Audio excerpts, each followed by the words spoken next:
if stress is because of somebody else or somebody else is demanding the more from thing कि आपके उससे और ज़्यादा उनको कुछ होना चाहिए, हाँ उस केस में अवॉइड करने के अलावा दूसरा कोई चारा भी नहीं बचता है शायद।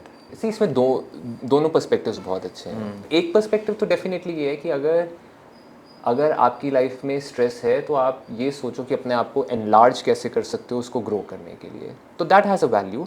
But as I always say in psychology that कोई भी चीज़ आप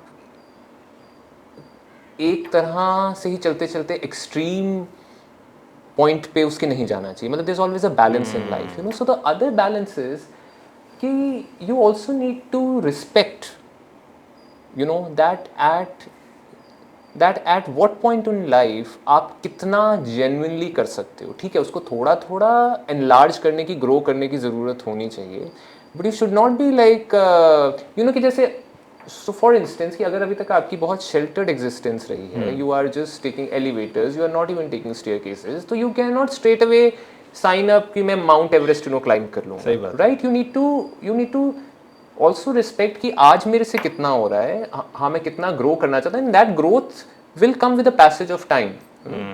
हम सब हनुमान जी की तरह नहीं होते ना कि जय श्री राम और उड़े और यू नो पूरा जो ले आए, समुद्र पार करके लंका तक पहुंच गए, वैसा नहीं होता। We are humans, so that thing needs to be there.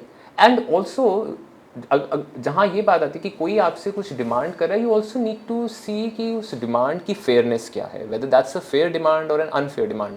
हो सकता है डिमांड करने वाला अपने ही मेंटल हेल्थ इश्यूज से जूझ रहा हो, गुजर रहा है और वो ऐसे ही डिमांड किया जा रहा है, तो इन चीज़ों का कोई बड़ा ऐसा मतलब खुद बेचारा स्ट्रेस में, हाँ खुद स्ट्रेस में है या स्ट्रेस लेना नहीं चाह रहा। ऐसा भी तो है ना, जो लोग स्ट्रेस नहीं लेना चाहते वो दूसरों को लाद देते हैं कि ये भी तुम कर लो, ये भी तुम कर लो, ये भी तुम कर लो, बहुत अच्छा। ये बहुत एक्सपीरियंस तो आपने भी किया होगा। तो ऐसा भी नहीं होना चाहिए ना, मतलब ठीक है आप ये सोचो स्ट्रेस आपकी ग्रोथ के लिए, but you don't need to make a fool out of yourself.